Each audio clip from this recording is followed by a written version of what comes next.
Are you admitting to this? Maybe. Maybe. That's not good for you. You're gonna get such a bad cycle, right? I like, I'm not getting enough sleep. Give me 1 sec. I gotta Fall asleep because you know, in the middle of the day. No, I need to get some notes. No, I but like right now, I'm like, so I'm not tired. So stop. I check some super tired. Okay, just you gotta figure out. You have to figure out something to do. Do something. Don't play Valorant. Go play games. Go play balance. Go do something. I literally have a ton of photos. I'm just. Who else is gone? I'll be fine. Just a Start today. Start today. Because I don't know, but it doesn't mean That's not shit. I have work, so actually I probably can't. you can't see. I literally haven't woken up from the fire to fight. I just keep thinking forever. I would need that. You guys, Sadie's gone. All right. You don't get your business. So Friday, I signed the gratification battle and the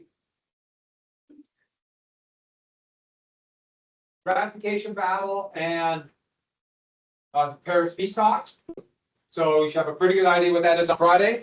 I don't know if my quiz on that day. I might not. I have not decided yet, which means it's perfect fodder for a quiz.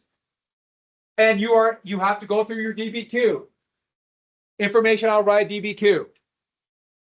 I posted some of the stuff again that I've already given you on the DBQ. It's on Teams, but you should have that information. Please go back and look at it, review. Your responsibility. I will cover it a little bit, but the DBQ is on Friday, on Tuesday. Is that what I said? Tuesday? Tuesday. So I'm kind of stretching out a little bit, give you a little more time. And so, what do we think? We get to Belgium, we get the bonds trade. We can trade with Alex. Oh, good. Oh, awesome. So we got banks and bonds. Oh, and trade with allies. Perfect. What was the telegram? Zimmerman. Yeah, Zimmerman note. When did the Germans start in 1917? Yeah, sinking without warning. Very good. And I went through the new rules of war, the new things that are kind of accepted in war, justified by total war.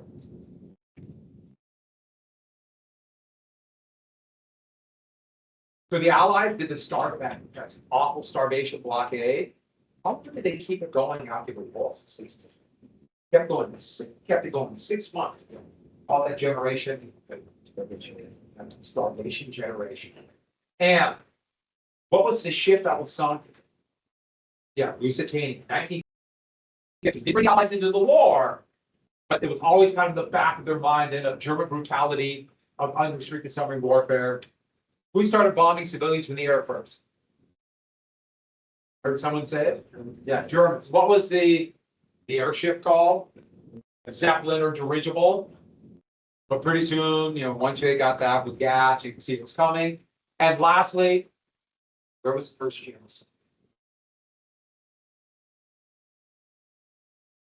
Ottoman Empire. Who was it? Who did they? The Armenians. The first chance. So those and the thing about that genocide, about what the Armenians is that quote I gave was Hitler. 1938. Today, who remembers the Armenians? And that is the scary part, but it's all the logic of total war. Can't emphasize that enough. But I told you about how Germany switched because the war was not going good. Up until August of 1941. Germany was talking about defeating Bolshevism and Lebensraum, land for Germany. We're going to colonize what is now Russia to the Ural Mountains. And then literally overnight, things kind of shut up, but the rhetoric became, we had no choice to go to war because we had to stop communism. Bolshevism is what it said. And Bolshevism and Judaism in Nazi Germany was synonymous. They meant the same thing, at least in official documents. So, we got to hear then. What did the banks want paid back? So we got all through here, right? So what about the U-boat offensive? They started that U-boat offensive and it almost worked. They started sinking ships at a very scary rate, especially areas here and here that ships try to slip by. And what the British plan was, is they thought, okay, it'll be a lot easier if we have individual ships try to slip by the U-boat cordon. as the U-boats just plotted out and waited. Because the U-boats were so slow, they had to wait for a ship to come. And it wasn't quite as many ships that the Germans had hoped to be sunk, but by April it looked bad. But May, Britain did something that they had been avoiding for the entire war. They switched to convoys. Here's a convoy, and here's a picture of a convoy plus escorts. They thought if we have convoy ships, it would be easier for one submarine to sink a bunch. But that didn't really take into account how vast the ocean was. The odds of a submarine flying out in the middle of the ocean, way out in the middle of the ocean, the odds of them stumbling across one freighter was almost exactly the same as them stumbling across a convoy of 30. So they could slip by 30 just as easy as slipping by one. And once they realized that, the number of sinkings dropped right away. In fact, by August of 1918, 200,000 American troops were arriving every month. When America started to mobilize, but you notice it's already by August, that's a year and a half after the US entered the war. Not one US troop ship is in this. That's how effective the convoys were. Wouldn't be like that in World War II if you wouldn't get hit. Not World War I. Should have both sides immediately adopted unrestricted submarine warfare as soon as the war ended. But the German population was not told that the number of sinkings dropped. They were told that it was working and Britain was starving. Propaganda. It'll be a rude awakening when they find out that that was not true. So let's go back to Russia. So I mentioned this Russian Revolution a couple times. We got to talk about it right here. So in Russia, the same year as the Battle of the Somme, the Russians would do an offensive named after their commanding general called the Brusilov Offensive. And that is a Russian charge right here. Most Russian soldiers did not have helmets. It was right here. And it actually broke through for a short time against the Austrians, but like all these offensives, it didn't lead to the full breakthrough. They lost so many men, supply problems. Germans helped the Austrians stop them. But there were 1 million casualties in a month and a half of the Russians. Killed, wounded, or missing. In a month and a half, 1 million. So more Russian casualties in the Brusilov offensive than the total number of casualties at the Battle of the Somme or the Battle of Verdun. That gives you an idea how bloody that was for the Russians. And the army began to break down. The Tsar actually fled Petrograd and went to the front. The capital of Russia is St. Petersburg. But St. Petersburg is a German name. Petersburg is German. And so they switched the name during the war to Petrograd, which is the Russian way of saying, or a more Russian way of saying Peterson. So Petrograd. And the Tsar fled because he didn't want to deal with the problems in Russia.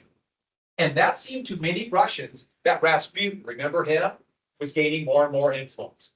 And he would be out carousing with noble ladies, wives of boyars at night, and then influencing the Tsar at home. This is a cartoon from early 1916. Attacking the Tsar's family, blaming Rasputin for the problems in the war. And as they rapidly industrialized to try to make up for the munition problems early in the war, it led to horrific working conditions in Russia and mass inflation. That's my phone. It must be really important.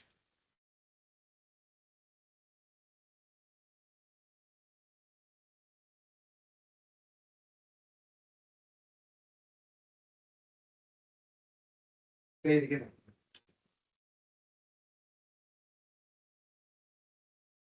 No.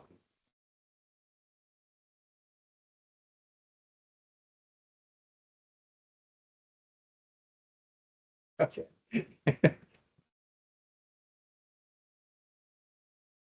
I just find it fascinating the things they think they got to interrupt for. As some of you know, when you get passes, go up to the office all of a sudden for 30 seconds out. I'm just fascinated by this. Now I forgot where I was at. Should we just jump into the Vietnam War? You guys know everything happened, right? I can test you. No, back to So, even though there's so many other problems, the casualties, mass inflation, incredible food shortages, especially noblemen in Russia, fearful of losing their good life in Russia, became convinced that Rasputin had to be solved. And in November of 1916, that's going to lead to the assassination of Rasputin. Felix Yusupov was a prince. I put him down. You don't need to know him. I put him down. I kept forgetting his name. But Yusupov, and as soon as I wrote him down, I remember the name. But he was a prince. So a part of the royal family, living a cushy life. And he didn't want this to end. So they blamed Rasputin. There might have been also some things about a woman that they both had interest in. And Rasputin had so many affairs. And so they decided to assassinate Rasputin, claiming they're going to save the monarchy and save the war effort. And they invited him to Yusupov's home with the idea of a couple different things. They know he's a glutton who eats so much, alcohol, and the wife of a nobleman they knew he fancied. And they said, this is all going to happen. They brought Rasputin down to the basement, and they knew he liked, actually, he ate all the time. They made a bunch of cakes. He actually didn't like dessert that much, but they figured he would eat. But in these little cakes, torts, they dumped cyanide, supposedly enough to kill 20 people. And they tried to feed him his cakes and he didn't want it. Basically, they tried, here, eat this. And he asked a very sound question. Why aren't you eating these? We're not hungry. He was a little suspicious because you said he was also going to meet this woman. But then they brought out the wine. That's when he started drinking the wine, which according to Yusupov had enough cyanide to kill 20 people. And he started drinking the wine, and he had no real effect except getting a little groggy. And so they kind of groggy, so the conspirators went upstairs and decided what we're going to do. Rapture. And then this elaborate plan, we're going to shoot him, we would dress up in his clothes, go to his apartment, and act like we went home. And then we'll hide the body, so we won't blame us. So they went back down with a pistol, and he is still functioning after supposedly drinking this much cyanide. Because he was not somebody who would drink like one glass. We get to the point, he drank. Yeah, but a lot of wine. And he came back down, they came back down with, Yusupov came back down with a pistol, black powder pistol. And Rasputin was sitting in a chair kind of half away and said something like, say your prayers, essentially, and shot him. Supposedly, right. And they went back upstairs and like, no, what do we do? You know, they all started freaking out. They were kind of clowns. And they started freaking out. They're, okay, you gotta run, put his cloak on, we gotta do all this stuff. And they went down to the basement though to grab the body. And they were gonna wrap him and dispose of the body and then try to act like they go, he went back to his hotel or his apartment. They went down and Rasputin lurched up with a bullet in his chest, pushed them both past, two of the conspirators passed, went up the stairs and went out the door. And that is supposedly the picture here. And they grabbed a poker from the fireplace and the pistol and proceeded to shoot him 2 more times and beat him as much as they could with this. So they assumed he was dead. So they wrapped him in a blanket, took him to the Neva River. Now, it's November, you can imagine, in St. Petersburg, it's going to be mostly frozen over. There's a hole in the ice, they dumped him in and he went under the ice. Supposedly. When the body was found the next morning, no fingernails, water in the lungs. He tried to scratch his way out of the ice and then drowned. Now, is that what happened? There's a lot of confusion in this next period, so we're not 100% sure, but it makes a good story, doesn't it? And that's Rasputin's body on the slab in the wall. So he was beaten senseless. I should add one more thing. There's various body parts of Rasputin that have been cut off and are in jars in the Medical Museum in St. Petersburg today. And I guess it's a really popular thing for people to go see them. They have their picture taken in front of them. I find the whole thing creepy, but I still couldn't resist telling you that. So, did that save the monarchy? Oh, sure, Rasputin was a scoundrel. But ironically, Rasputin was telling the Tsar to get out of the war, which would have saved the monarchy, because it didn't help. Just 3 months later, the February Revolution. It started with food riots in St. Petersburg and other major cities, like the religious capital, Moscow. The Tsar did what the Tsar always did. Ordered the troops. And what did the troops do this time? They joined. And that's when the generals went to the Tsar and said, we can't save it. And the Tsar abdicated and they created a republic. They put the Tsar under house arrest in the Winter Palace and treated him fairly well, but they created a republic. And now, remember, make the world safe for democracy, what the Americans said? We could say we're fighting for a republic and not a monarchy, not a autocratic monarchy, an autocratic monarchy. Did you see them walk by? They just seem very official. They had something they were going to do. So this is going to trigger what we call the Kerensky government. Now, Kerensky would actually not be the leader of the parliamentary system. He'd be defense minister, then eventually prime minister. That's Kerensky right here. He was a moderate socialist who was opposed to the war. But now Kerensky would be have the most influence in this new government. And the Allies were actually like, okay, now with the Tsar gone, Russia could win the war. What about the war? Part of the reason the revolution happened, not part of, the reason the revolution happened was because Russians were tired of the war, of the depredations. And they had a revolution 12 years earlier that failed. So they were opposed. This is some of the food riots. This is posing like they're deposing the Tsar. They're posing.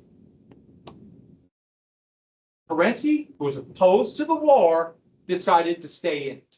The Allies convinced them to join up in the 1917 offensive. You win a few victories, Russia will be in a better position. And Kerensky and the government foolishly agreed. Now, the Allies wanted this. And now, of course, the United States is in the war. They wanted this. But it was a terrible mistake. Anybody want to guess how the 1917 offensive went? I'm not going to go into details of this, but the British did an offensive here, a place called Passchendaele, disaster. Alonzo, not only a disaster, the Italians were knocked out of the war. The Russian offensive was right here, the army mutinied. The French offensive, the army mutinied. It was a disaster. And all through the summer. And there were other groups in Russia that saw this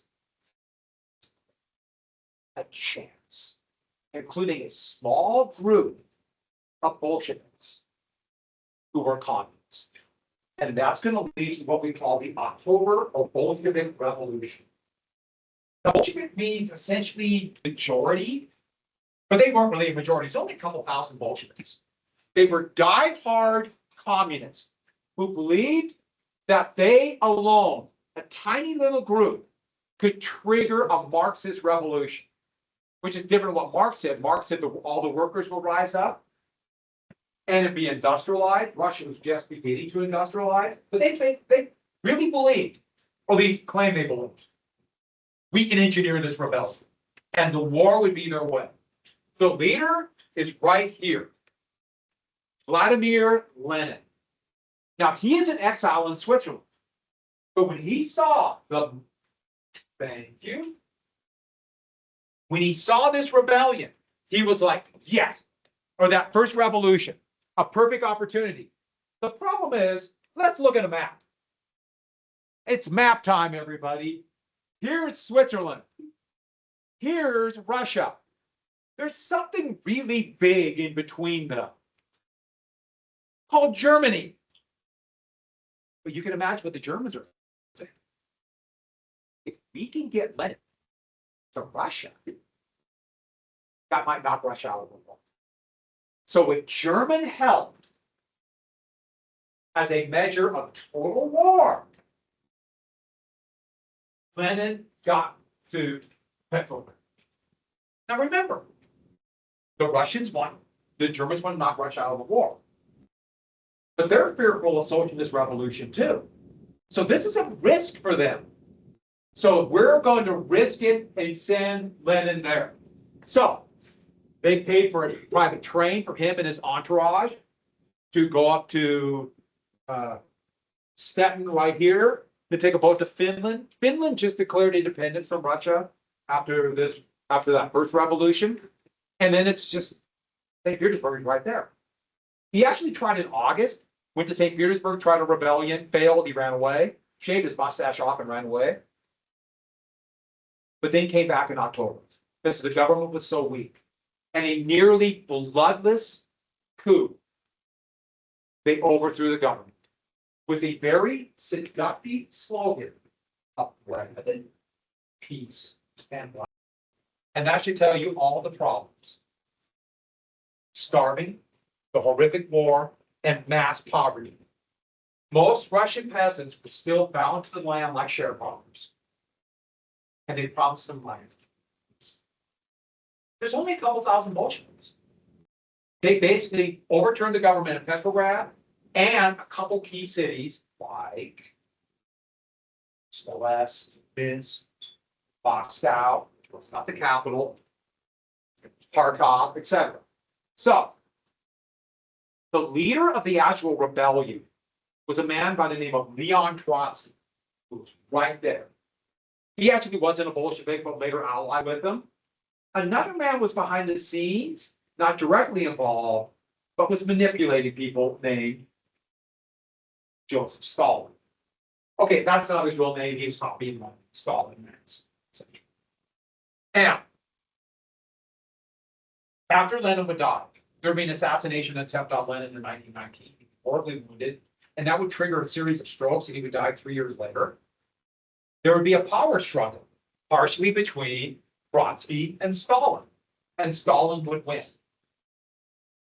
When Stalin took power, he did everything he could to change history, to make him look like the successor to Lenin, and not Trotsky. Here's right after the rebellion. That's Lenin. It's Trotsky. Does everyone see that? Let me show you that same picture. Oh, this guy named Kamenev, another leading Bolshevik, who would be Stalin would see as a rival. 20 years later, see the picture? Okay. See him? See him? Here's the picture 20 years later.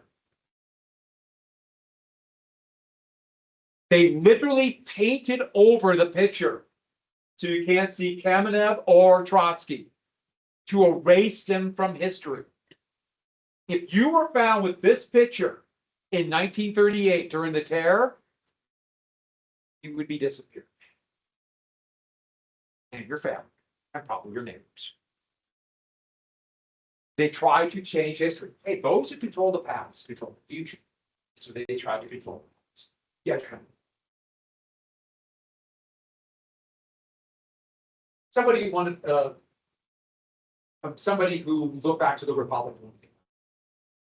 So they were what we call a white. We'll get to that in 1 second. I should have Stalin would have Trotsky killed right in the beginning of World War I.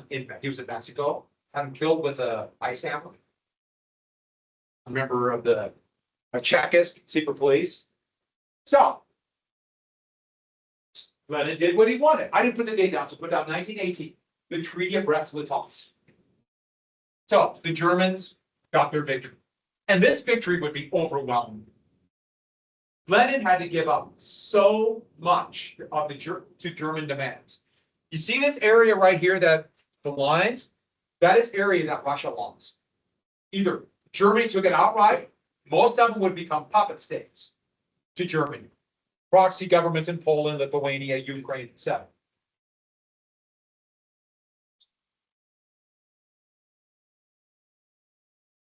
But Lenin is thinking, I'll get my peace. Germany falls, we'll get them. We'll get them. Well, this is going to trigger a horrific, bloody, violent civil war. A violent civil war. That's going to go on for 3 years, even though basically it's going to be over by 1920. The fighting will go on for a very long time. The Bolsheviks and their supporters will be called the Reds, and everybody who wanted the Bolsheviks out will be called the Whites. But the Whites are all over the place. There's some who want the monarchy back. Some who want a republic. So Russia be broken up into the ethnic, or have continue to have national states for ethnic groups like Ukraine or Kazakhstan, etc. And so the Reds have a big advantage. The Allies were furious at Russia, though, the new Bolshevik Russia, because now the Germans can pull troops from there to the Western Front. So the Allies intervened. They sent troops. And what side did they help? Did they help? Did they help the Reds or the Whites? The Reds got out of the war. So they helped the Whites. They helped the Whites. The problem is the Whites are all over the place. So you're going to get British, French, and Italian troops trying to attack them here. Now, not many, but they're hoping to help the Whites. British troops came right here between the Caucasus. Japanese and American troops that landed at Vladivostok, and the biggest area that's mapped in. I'll get to this 1 second. But it wasn't just anger over the Germans leaving the war. The other thing was a fear of the socialist revolution spreading to the Allies. Remember I told you about before the war, the fear of a socialist revolution they all thought about? And that fear of bomb-throwing anarchists? Well, now they look at what happened in Russia and they thought, is this going to happen in Germany? Is this going to happen, more importantly, in France, Britain, or the United States? Tired of war. Will this trigger the revolution that we were afraid of back in 1913? We, as in many Americans, etc. Oh, here's a white cartoon. That's supposed to be a red monster. And here is a Bolshevik, a red cartoon. And here are, this shows a bunch of like very, you notice like businessmen, including from America, trying to convince the Russians to fight, and they'll be stopped. Well, this bloody, horrible civil war included the most important U.S. intervention. And I put this map up here because I thought Murmansk was on here. I just looked, I said, oh, there's Archangel. I mispronounced it like someone's speaking English, but Murmansk is right here. And the United States sent troops there, along with some British troops, to help the Whites. Now, the thought was they could open up, they land here, go to Archangel, take that, and that will connect them to, or get them close to St. Petersburg. They didn't.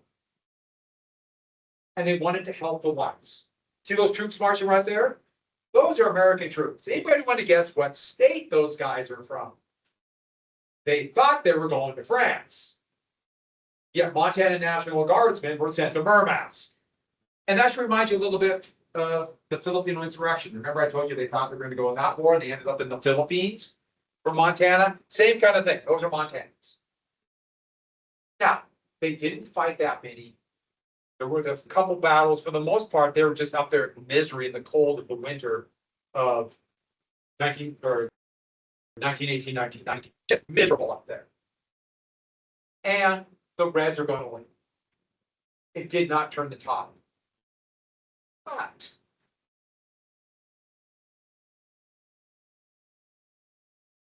imagine on the Bolsheviks. And the communist government won. They're going to look at it like everyone hates us. They're not just hate us. They've invaded. They've invaded Russia to stop us. And if they invaded once, what can they do? And this is what I want you to get down. This is going to be taught in the new Soviet Union that we create. That they hate us. We got to prepare for the invasion. What does that mean? We have an enemy. And there are Whites still there. A potential enemy within. Does that remind you of anything? Total War? So the Reds won. This is my very fast version. And by 1922, they eventually will come with the name, the Union of Soviet Socialistic Republics, the USSR. Cyrillic, it looks to an English speaker as a CCCP. But that's where you get the Soviet Union. Soviet means, kind of think about like some close to a labor union. Now let's review. The whole basis of Marx, what he said was that we'll get, after there's a revolution, we'll get perfect socialism. The workers will control the capital, a classless society, perfect democracy. But before they get there, There needs to be a dictatorship of the proletariat, which means a dictatorship of the workers. And then when everybody is ready, well, perfect democracy. Everyone got that? I mentioned, we talked about this once before when I talked about communism. A perfect democracy where the workers have control over production, control over the means of supply, they will get what they deserve, etc. when they're ready. Remember when I told you about the enemy within the American did? When will they be ready? When will the workers be ready for this democracy? Can you get rid of the dictatorship when there's enemies all over? Get my point there? During the Civil War, they adopted all the measures of total war. And when did they quit the measures of total war? Huh? That's what turned out for Russia. Because they're still doing it. Russia would become the first of what kind of states? Totality. Yes, they talked about workers' rights. Yeah, because of that fear of an enemy within, they maintained one of the most monstrous totalitarian states. Yeah. Totalitarian state is basically using all the measures of total war to control your population. So you make it seem like you're constantly at war. So you must have social unity, no dissent, ban free speech. Oh, I should add, there's one element of this. You need a secret police. So a secret police. So, Stalin would win the power struggle. So he saw himself as, there's a couple, you might notice something about totalitarian dictators. Anybody who wants to be an authoritarian dictator, they put their face everywhere. They want everyone to see their picture, their face, their name everywhere. That's an element of authoritarianism. So his picture is going to be everywhere in every country that has an authoritarian type. There's Lenin, Engels, and Marx. Okay, you have the fear of socialist revolution, and now you have a successful state. And that made the fear even more profound. And it's going to lead to mass panic in World War, or in the United States after World War I. And one more thing. Anybody know what building this is? There's a man putting up Soviet flag. By the way, hammer and sickle, farmers and laborers. You know what building this is? Yeah. Good guess, but no. Very good guess. It's capital though. Not Russia. That's the Reichstag. That's the capital of Berlin on April 30th, 1945. No one thought Nazi Germany. Soviets. Now they're not just a threat to the country. They're terrifying. You see a Cold War coming. By the way, if you look at his wrist, he's got a bunch of watches.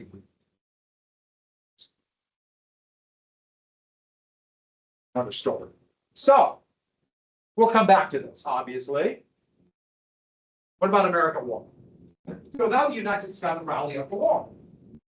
And I thought about volunteers, get the army going. Here, okay, U-boats, and that's why I chose this poster. And this is one we've been asleep. Civilization calls. So that's kind of nationalist, but also German culture, the brutal militarism. So the United States has to mobilize. First things first, we got to pay for the thing. So the United States did a couple things. You remember, what did the 16th Amendment that would be passed 4 years before this allow for? Do you remember? The 17th Amendment allowed for the direct election of senators. The 16th Amendment allowed for what? Yeah, income taxes, yeah. Income tax, not your taxes, so. And now progressive income tax. A progressive income tax would be passed to help pay for the war. Progressive means who pays a higher percentage of income or income taxes? The very wealthy or working people? The very wealthy. There's eventually going to be about 35 tax rates, and the highest marginal income tax rate will be 63%. with the very tip top. Nobody paid 63% of their income. That's not how marginal income taxes work. I will explain marginal income taxes, how they work. You will be in a minority of people who know. And borrow. You got to borrow money. You got to borrow lots of money. The problem was, all of a sudden, the United States government started buying everything. And companies that were once, U.S. government's buying everything. If U.S. government buys everything, what happens to the price? It goes up. And all the companies that were once making consumer goods or selling to the British or French or whatever are now going to be switching to munitions. What's going to happen to the price of consumer goods? Go up. They weren't ready for this. They knew inflation would happen. It happened everywhere. But inflation, prices would double. 100% inflation in 1918.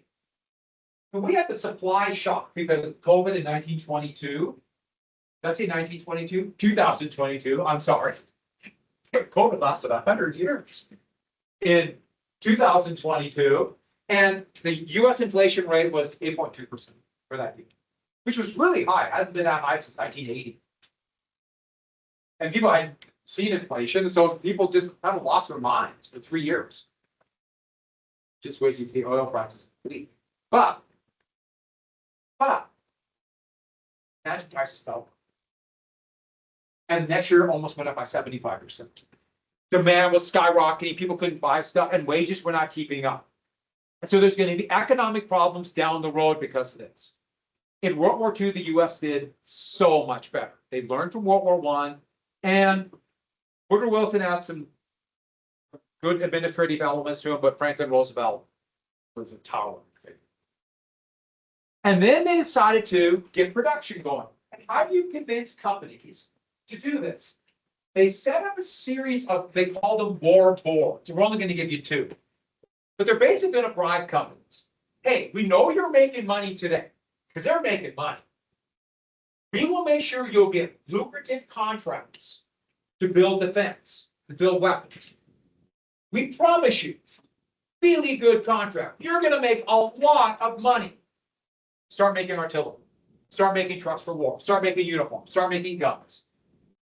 And don't forget, U.S. companies were making a boatload of money in 1917 because of all the demand for the war.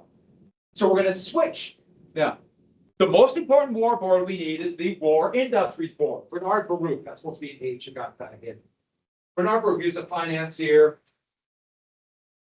And he made a big deal. I'll only take $1 a year to do it.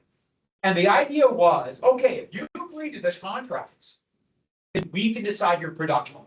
The War Industries Board would make sure there's no unnecessary duplicate. I can't say it. Duplicate. I can't say it now. Huh?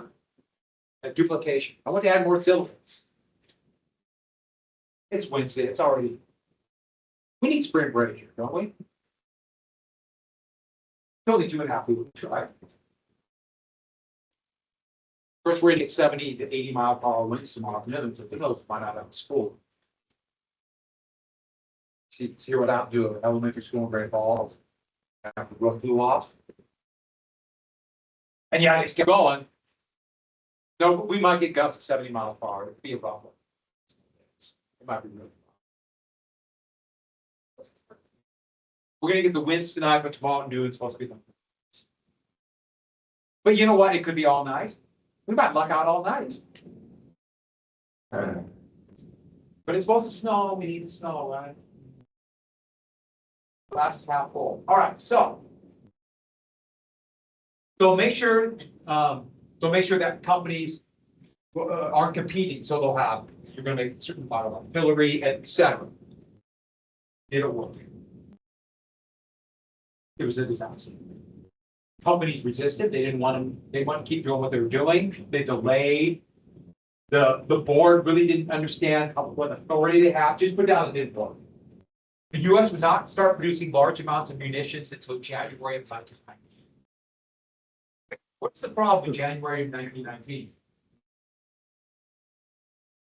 War's what? The war has been over for 2 months. It didn't work. The US had to buy most of their munitions and supplies from Britain and France. The greatest American hero of World War I was a guy named Alvin York. We single-handedly captured 130 Germans alone, and he was known for his marksmanship. As he was such a good marksman that they thought it couldn't be just one person being that.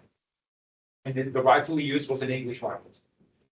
So that was kind of one of the little quirks of the war. The only really successful administration of these war boards was called the Food Administration, run by Hoover Deaver. Or Hoover Deaver. I always mix that up, sometimes on purpose, sometimes not. Hoover, and there's a picture of him, really organized food production. And one of his greatest successes in 1918 is he got millions of people to use every bit of green to plant victory gardens, to make up for food shortages, Hoover's going to come out of the war with a stellar reputation that will only grow for the next 10 years. Now, we don't need to go, there's some people we have to talk about, like Baruch, we're not really going to mention again. What we mentioned Hoover? Yeah. Well, partially, but because he was he had a certain position when the dam was started. He was president, and what began when he was president? The Great Depression. And his reputation will disappear. I think for good reason, but that's another story. I forgot to show you this cartoon. Okay, more ships, this makes sense. Liberty loans, that was a way to get individuals to borrow, to loan money to the government. In World War II, they called them war bonds. Have you ever heard of the savings bond? That's what it is. You purchase this bond from the US government, and then they'll pay you back when it matures in 20, 30 years plus interest. So here's Liberty loans. And it says, after a Zeppelin raid in London, prevent this in New York. And you see what happened here? Father and daughter. What happened?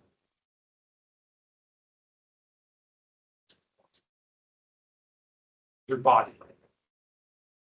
So the thought was there'll be a volunteer army. They just assumed that 2 million men would volunteer in the first couple months. And this is the day after the war was declared and all those young men volunteering. Look at them. They don't want to miss the fun. Did they get 2 million volunteers in 2 months? Not even close. They got about 200,000 and no one volunteered. This might shock you. In fact, you might want to grab your desk because I'm going to tell you something that's going to blow your mind. Young men didn't want to go fight and die in a trench. And I know they get all kinds of fringe benefits like lice and rats. And they still didn't want to go fight and die in a trench. For the French or the British. Yeah, no one volunteered. They didn't volunteer after the initial wave. And Wilson was furious. Why aren't they volunteering? When Wilson finally decided we're going to war, Wilson was the type of person who believed that he was always on the side of the Indians. And when he made a decision, it is preordained. It is blessed. It is the right decision. He had that feeling. We probably all know people like that. People like that don't realize they're like that a lot of the time. He was furious. So what do they need? Selective service. Selective service. And almost immediately, there were anti-draft protests. Here is one warning young men to register for the draft. Here is a protest against it, the draft. They did about lottery, first days of lotteries. That's what they're thinking right there. Now, think about the thinking of total war.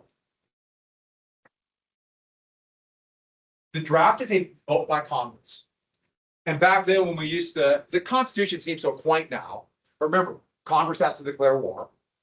And Congress is the one who decides on a draft.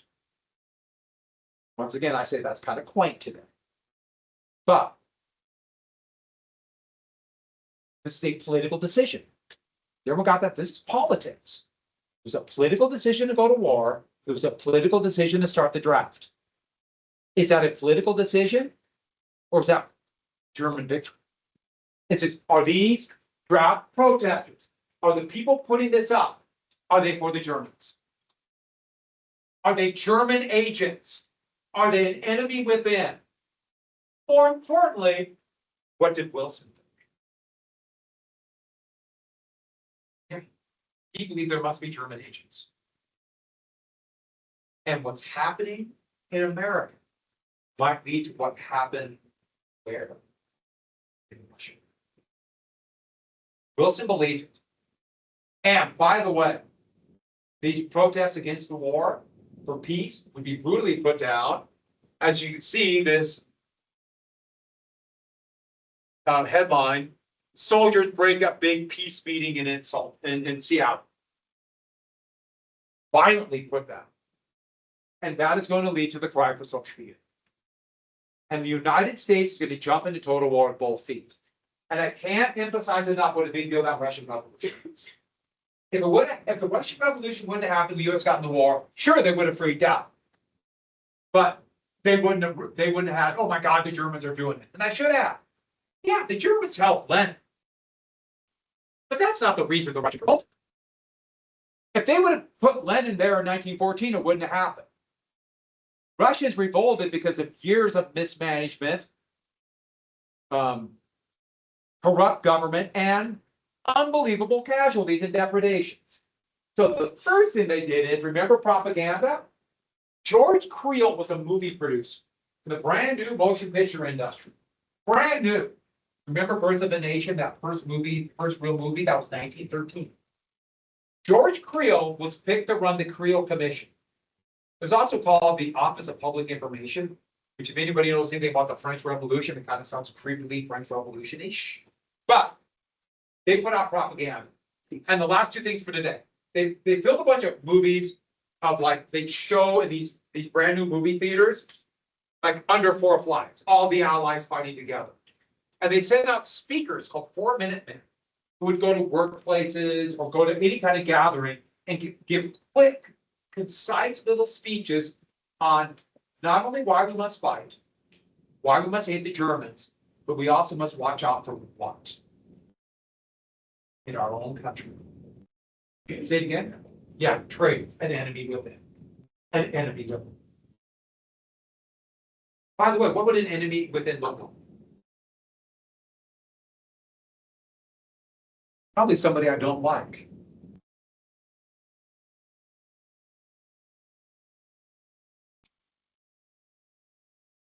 And by the way, what would an enemy, if somebody really was a traitor, they would look like that. Right? What if someone looked away? What are they? Probably a traitor too, right? They make it so much easier. They get everyone looking out for each other. Anybody acting different, there must be something wrong. Dressing different, must be something. Have a German dog. German shepherds actually were, they were not a breed that was in America. Yeah. I like German. Are you German spies? Yeah, your name on it, I just. You mean maybe? Actually, no, absolutely. Actually, a agent for America. You're a sleeper agent? Yeah. See, yeah. Wait, I think they do sleeper agent heroes. Oh my God. You were in it? Yeah. You're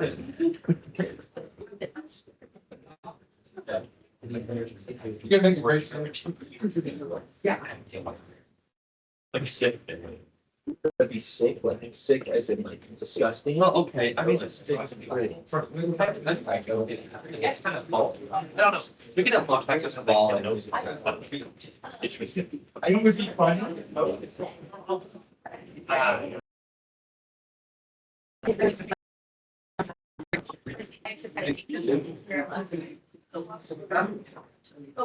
Sure. I can cite all of the like. And so make a. Yeah, that's.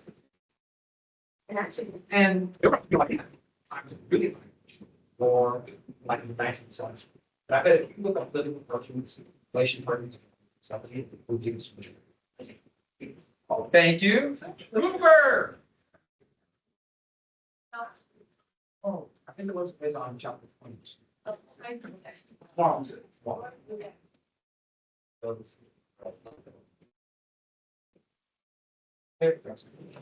I don't, where are you going? State, Oh, I knew this, someone else, okay, cool.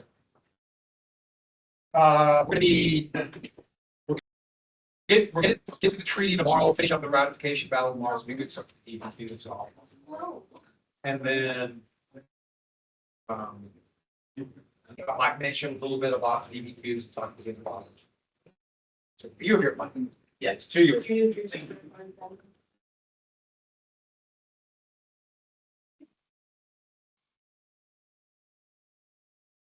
No, I. Yeah.